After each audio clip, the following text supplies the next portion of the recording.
People who quit their jobs on the first day. What was your I'm out of here moment? I took a job at a lockdown residential treatment center as I was desperate for a job. The interviewer said most of the kids were court ordered and were a step away from juvie. The interview didn't go well, so I was honestly surprised when they called me offer me the job. The morning of training was going over all of the state and federal laws that governed the place, like resident rights and staff to resident ratios and the like. The afternoon was a tour of the facility, where it became readily apparent that none of the laws we'd just covered were being followed. I left at the end of the day and never came back. I had a feeling something bad was going to happen at that place. A few months later they got shut down after a riot that results in several serious injuries to both residents and staff. Glad I wasn't around for that. Happened to my wife. Fresh out of college with her psych degree, she applied to be a counselor at one of these facilities. During the interview they start talking about training her to physically restrain patients. She's 5'3", 115 pounds, soaking wet as a counselor. It's crazy how sketchy those places can be. Not technically first day but second day. When I was 20 or so I got hired to be a temporary floor member for Forever 21 during the holiday season. My training started a week before Black Friday, so the store was already kind of in chaos. On my first day of training I walked in, and the floor manager gave all the new hires a tour showing us the facility and layout of the store. After this I was assigned to a veteran floor member to shadow and get an idea of what my job was, and what my duties would be. As soon as I was assigned, the manager dipped, never to be seen again.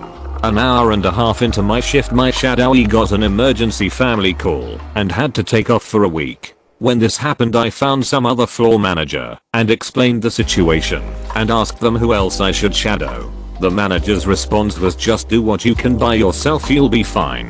Everyone else is busy. Figured we'll okay, I'll try. I don't know if any of you have shopped in the women's section of Forever 21, but during seasonal sales they will have multiple articles of clothing that all look almost exactly the same, but with slight differences.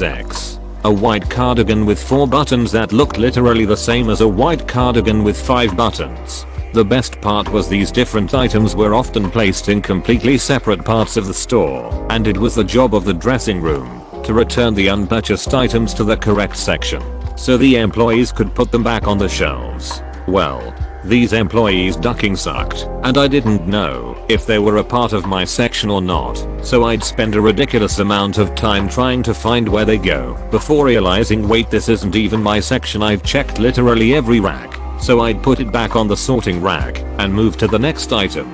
More than 50% of the stuff I was told to reshelf wasn't my section. I just did as best as I could and got ready for my next miserable day. The next day I come in, and the store manager pulls me to her office and tells me how slow I was the day before, and if I want to keep working here I need to be very fast. I explained my lack of training and unfamiliarity with the store, and she told me if I didn't know where the clothes were in sections I should come in my free time and memorize where stuff was at. I spent the rest of my shift putting clothes in random ducking places and never came back for a third shift.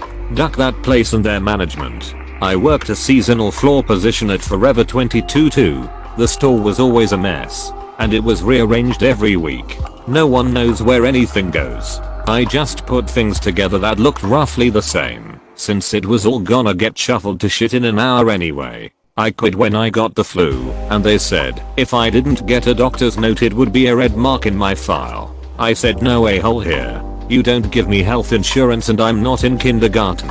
Started with a better store down the mall from them a week later. Too long, didn't read, F21 sucks.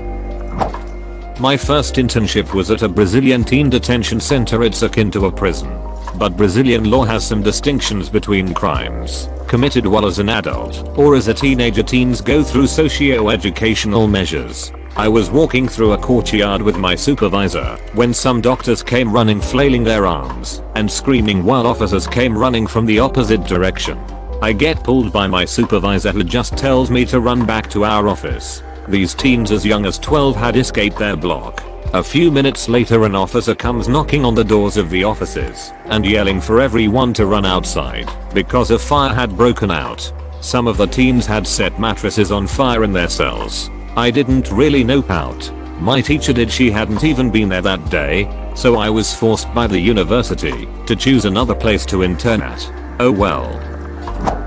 Wasn't exactly the first day, but I didn't show up after the second shift. It was a rather popular cafe chain in my country. I was hired to work in the kitchen as a cook along with another senior cook. Let's put aside the fact that I had zero cooking knowledge whatsoever. The senior cook was leaving the kitchen every 5 minutes to smoke. So there I am, alone in the kitchen.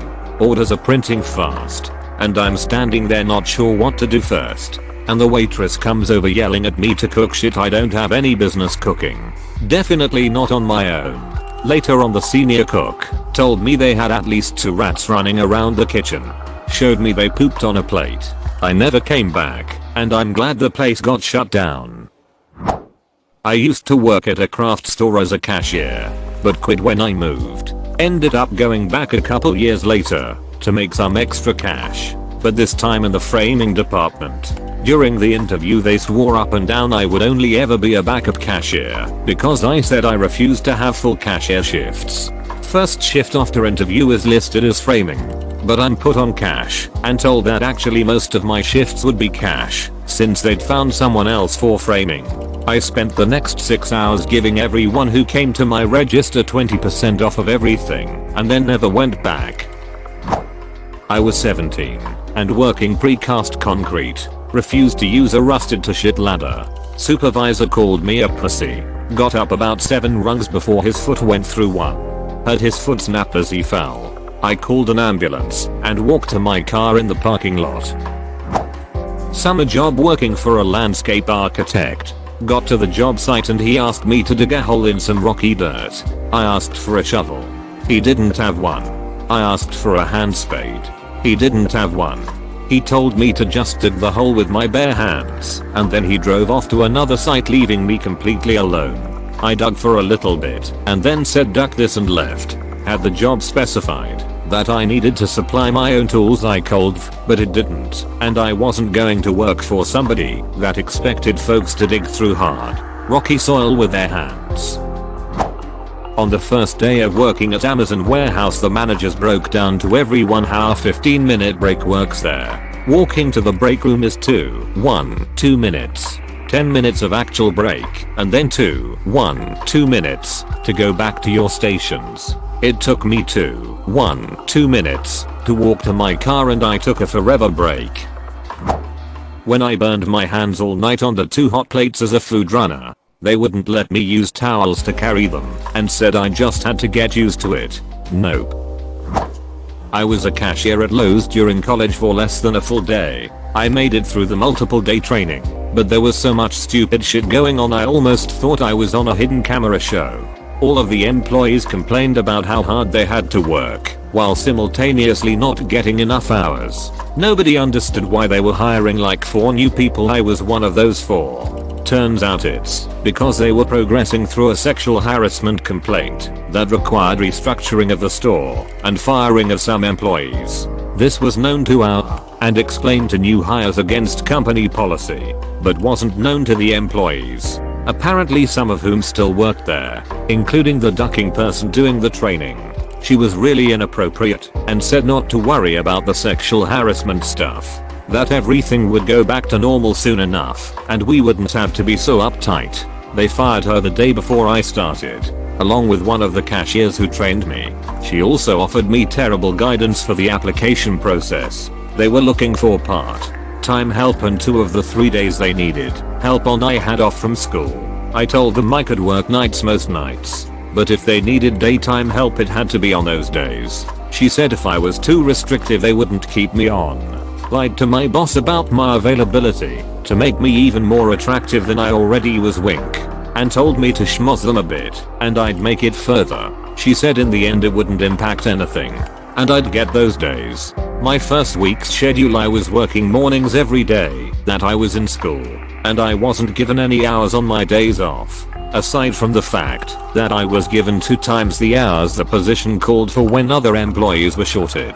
My work schedule was literally impossible to consolidate with my school schedule. I only went to work on my first day to tell them I was quitting and that their application process was a ducking mess. They couldn't figure out how so much went wrong, and then they asked who trained me and everything made sense. They thanked me for at least showing up to quit, unlike the other 3 they hired, who just stopped returning their calls and no-showed their first days. Answered an ad in the paper. This was the mid-90s, what seemed to be an office job making sales calls when I was in college. Did a phone interview and was called back for an in-person interview. When I go to the interview, I'm led into a room with about 50 other people and a small stage at the front of the room. We're all somewhat confused as to what is going on.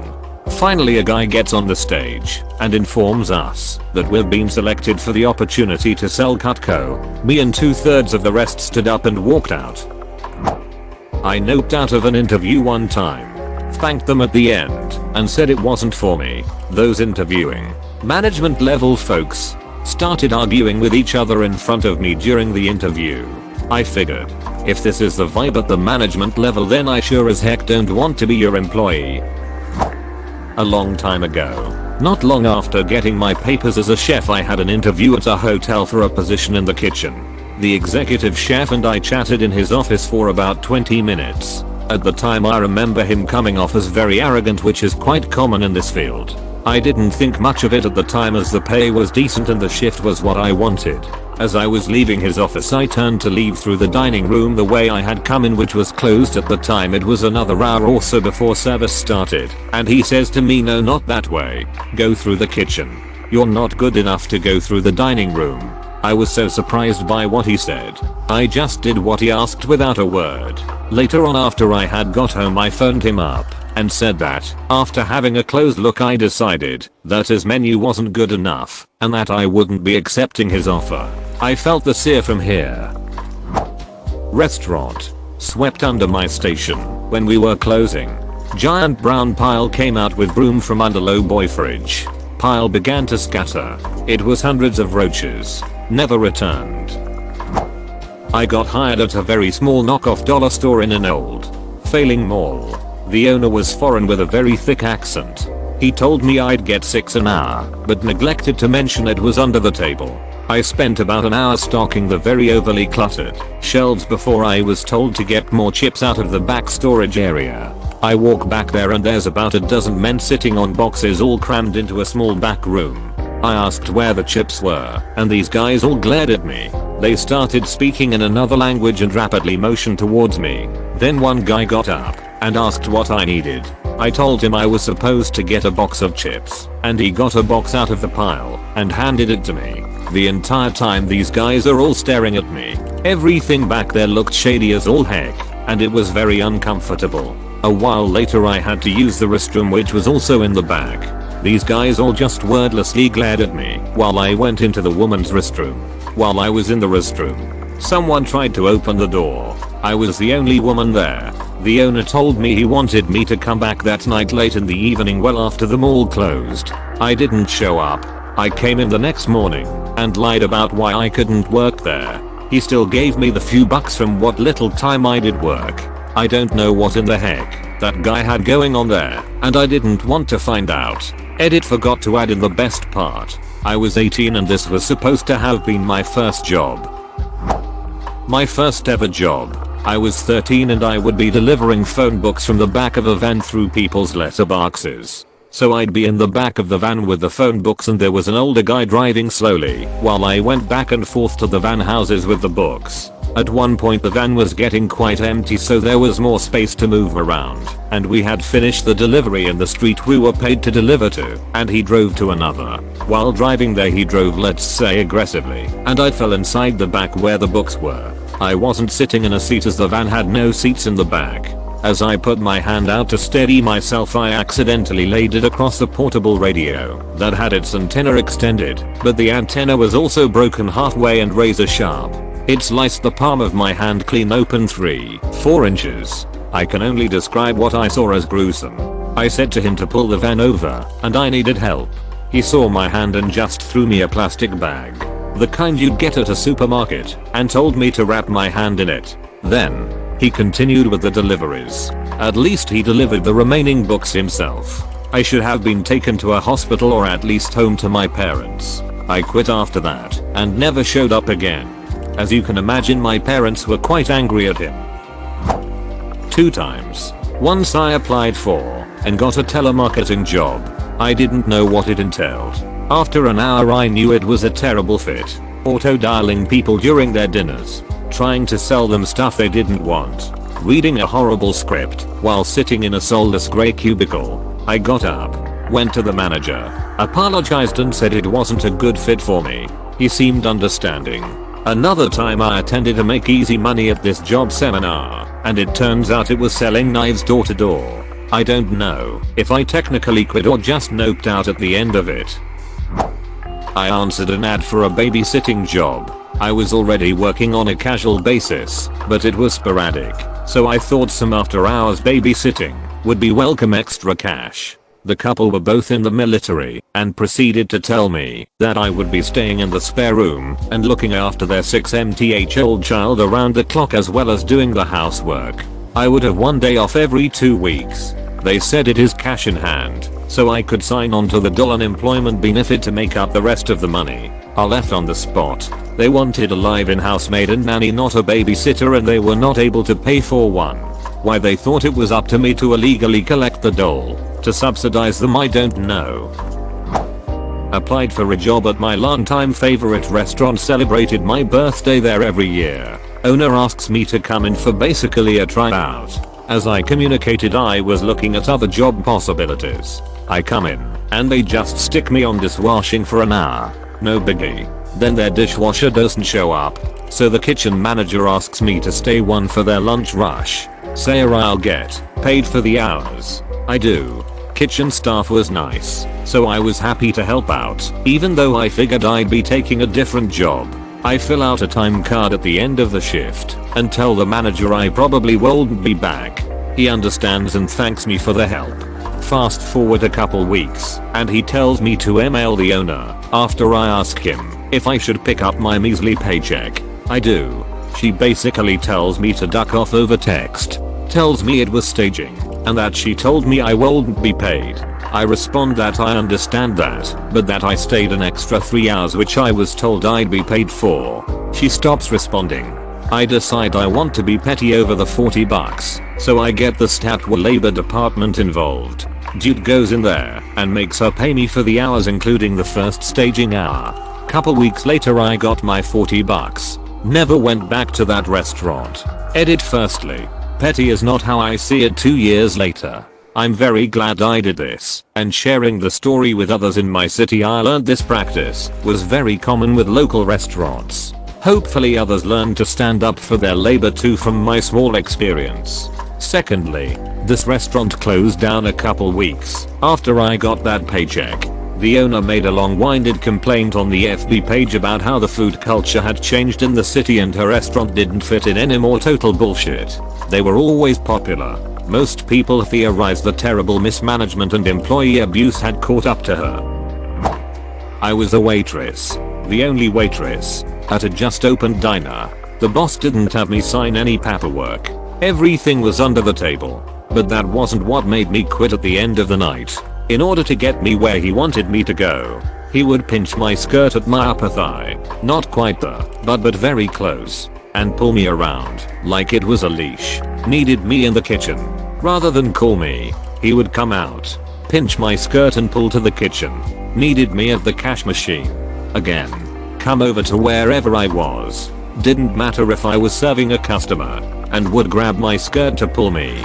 That act in itself made some customers uncomfortable. Mind you, one couple left an almost 50% tip in the end. But I think it was more out of pity and embarrassment on my behalf. I was supposed to come in the next day, but I called that night and said the job wasn't for me. I came in a couple days later to turn in my apron and he just took a wad of cash out of his pocket and paid me then and there.